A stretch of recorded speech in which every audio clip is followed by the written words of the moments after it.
With the Kusama Parachain auctions getting closer and closer, I've decided to create this poll a while ago, which has been running for a number of days, and it is over now, but I just wanted to review the votes, and we had 180 votes on this, so thank you very much for that. That's quite a lot. So which Kusama Parachain will you bid for in the first auction? And the four options that we had were Karura, SherpaX, Darwinian Scrap, and Moonriver.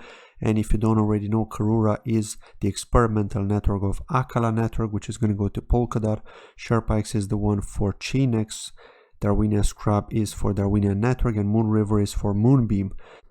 So basically any kind of updates that are planned to go to the main networks such as Akala, ChainX, Darwinian network, and Moonbeam, the ones on Polkadot, will first go to these experimental networks. And again, these networks will end up growing on their own as well. So just like Kusama is grown independently from Polkadot, but eventually it will connect to Polkadot. So it's not just a test network, but you need to have a way to test all these changes before applying them and pushing them to the main product. And again, some of the features that are going to be in a lot of these dApps and a lot of these products and parachains, if you want to call them that, because they will become parachains at the end of the day, a lot of these could actually remain on these products and not get pushed further out to the Polkadot ones, right? So that's the whole purpose of having these experimental networks, to try different things wildly, right? To try different things in a way that you don't have the ability to try on the more stable network because you don't feel confident taking the chance to try these changes. So there will be some features on some of these networks that will only stay on these networks. So that's what makes them unique, really. They're not just test networks, but more like experimental networks where they'll have different features or the same features as the stable ones, which are going to be on Polkadot. But thank you very much for voting. As we can see here, SherpaX won it with a slight edge over Karura. So that's probably because a lot of the people watching this channel are followers of ChainX, of the ChainX community. Just like myself, I really love the project. And talking about ChainX, of course, we already know because we've already mentioned this. If you don't already know, if it's the first time you're watching this, yes, PCX has been listed on Kucoin exchange, which is like Binance's little brother. Kucoin have been around since 2017. I remember first setting up an account on Kucoin back when I first got into cryptocurrencies, like soon after I got into cryptocurrencies. And back then Kucoin was much different than it is now. They had all these kind of weird promos back then, and like the website and everything has changed dramatically, right? It's nothing compared to that. They've definitely matured in the space, so kudos to them. And yeah, there's definitely more liquidity, and you can see here, of course, there are bots also trading, as you can see here with these small orders, 0.02. But nevertheless, the price has been doing very well.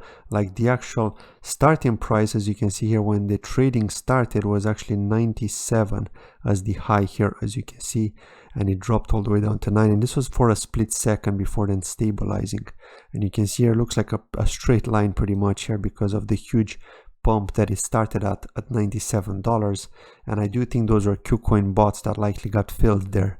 It was basically Kucoin bots that traded between themselves for a split second before any real user could actually trade. This is my personal opinion. Let me know in the comments below if you're one of the lucky ones to actually manage to place an order as soon as the trading started and actually manage to sell within that huge price range between $15 to $97, because I do know that when that happened with Binance before, it's nearly impossible to actually hit the order and sell because the price just comes crashing instantly, right? There's barely any liquidity until the trading bots start to spread out the liquidity.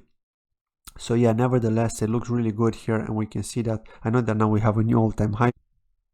So the realistic all-time high is the one from here, from today, the 24-hour high, which is 1595. So it is great to see that. It is great to see that we're finally out of that downtrend that we were on when we actually went as low as $8 after that humongous pump that we had to 1560 on MXC.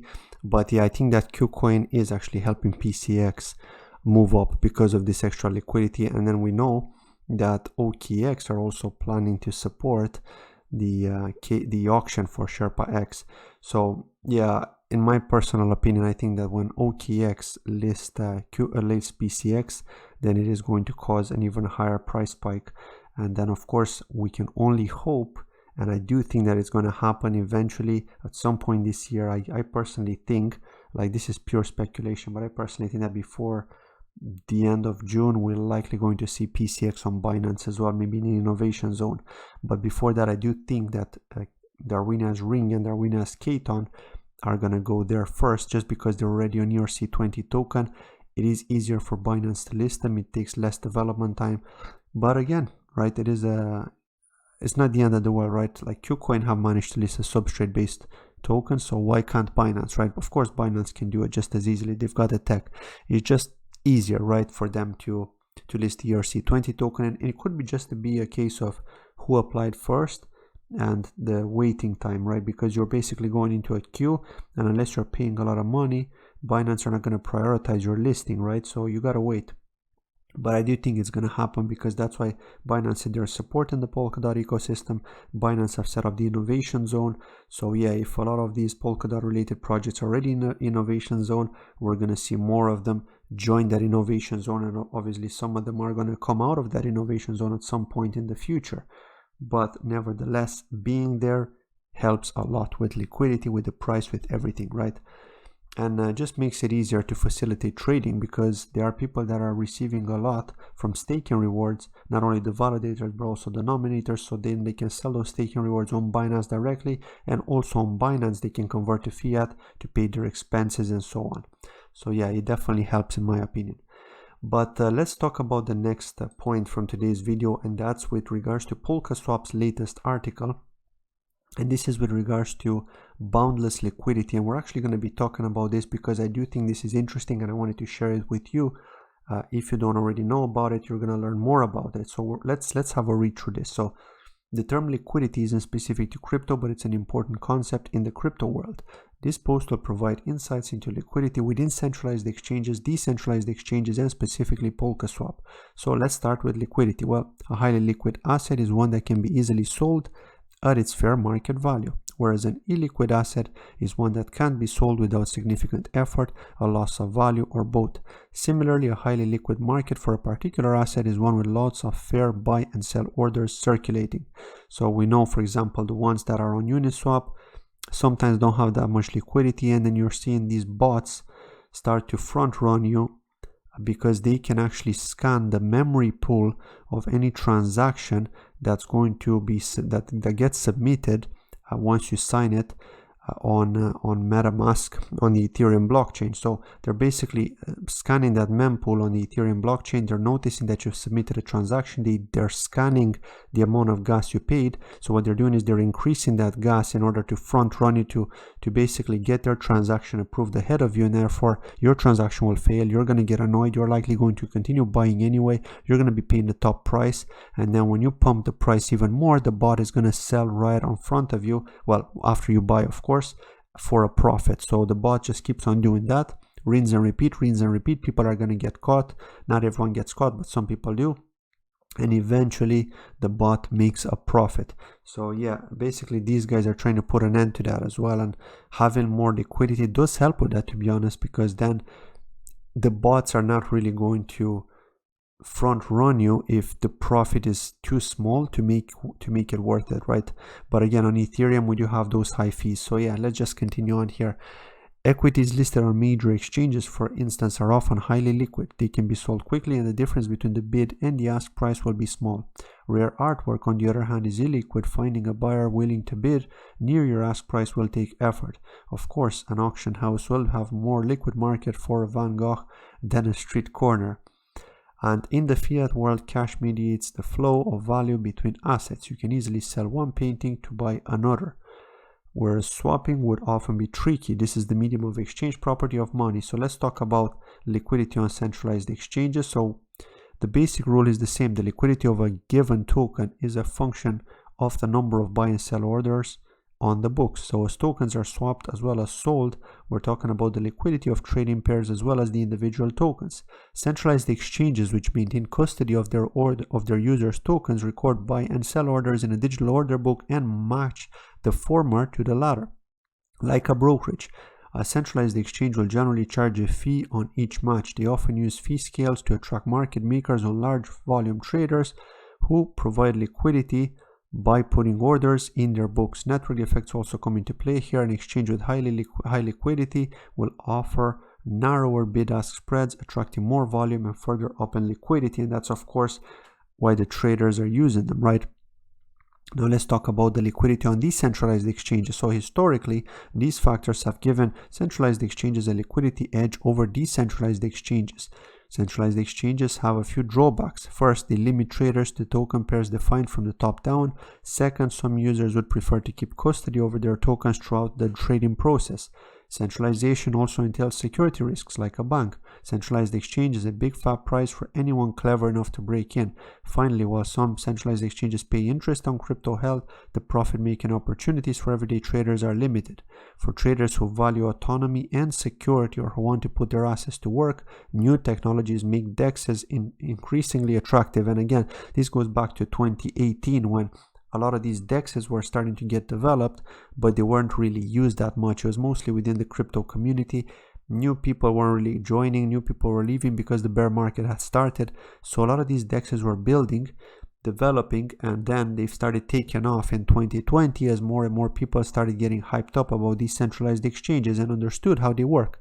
So here you can see why people just prefer to use their wallets and be in control of their own funds, even though in some cases we are using smart contracts and we're relying on those smart contracts to be secure in order to process the trade, or in some cases it's just wallet to wallet, which is the way forward, right? Now on a DEX, the user maintains custody of their tokens and provide liquidity themselves. So that's the beauty of it, because it is self-funded in a way, right? You could think of it that way. As we hinted at in a past article, they do so by contributed tokens to a liquidity pool, pile of tokens bound together by a smart contract, usually each trading pair. For example, Ethereum to XOR will have its own pool. The exchange rate for the pair is set automatically based on supply and demand by the smart contract managing the pool, rather than accruing solely to the exchange. Trade fees are distributed by the contract to the users holding the tokens in the pool. This is one of the reasons that the value locked into pools on DEXs has grown around 3,000% over the past 12 months. And this goes back again to my latest video where I've spoken about the DeFi aggregators and why there's just so many popping around now. And this is on Ethereum where the fees are high. So just imagine with Polkadot, how much room do we have for DeFi aggregators on Polkadot? Where there's a lot of room, I can tell you that. Again, we've got guys like Polkaswap, they're going to do it. Akala Network are going to do it. PolkaDex are going to do it. There are going to be other ones as well. So yes, there's definitely room for more. And I do think that more of the existing ones are also going to be integrated into Substrate to supply it for the Polkadot ecosystem as well. Now, boundless liquidity across multiple blockchains. So let's actually talk about this. Now that we understand the concept of liquidity in centralized exchanges and decentralized exchanges, let's see what they mean by boundless liquidity. Well, for the time being, as the trading volume of the top DEXs is still a fraction of that of the top centralized exchanges, the latter still hold a liquidity advantage. However, the next generation of DEXs led by Polkaswap will flip the script through technologies like liquidity aggregation and cross-chain interoperability. A liquidity aggregator is a protocol that identifies and accesses liquidity across multiple exchanges. Some protocols aggregate liquidity across DEXs and some across centralized exchanges. Polkaswap can query both types of exchanges. Smart contract liquidity routing will allow Polkaswap to match your trade request to the liquidity source offering the best rate. Another distinguishing feature of Polkaswap is cross-chain interoperability. It will take advantage of blockchain bridges to access an unsurpassed range of tokens. The Sora XOR token will act as a Polkaswap's cache in much the way Ethereum works on Uniswap, but because Polkaswap's substrate framework scales more efficiently than Ethereum, gas fees will be lower even as trade volume grows. And here you got to remember that we've got bridges, which I love. You know, I've been talking about bridges on this channel for quite some time. We've got ChainX, we've got Darwinia, which is going to bridge Ethereum to Polkadot. So here is where I think Darwinia could play a role, because Darwinia already have that bridge in place to actually bridge the Ethereum version of Katon and Ring over to the substrate version. So they're of course going to include more assets within that bridge, and then you're going to be able to use that bridge for exchanges like like Polkaswap. So this is where the use cases come into play, and hopefully this will give you a better image, especially if you're new to crypto. This will hopefully give you a better image of how this whole thing is going to work and why it's important to look at these things, right, and to understand these things, because the more you educate yourself, the better it is when you're deciding to make certain investment decisions. And again, not financial advice, it's just this is how I do it. I try to educate myself as much as possible, and then based on that I take the decisions.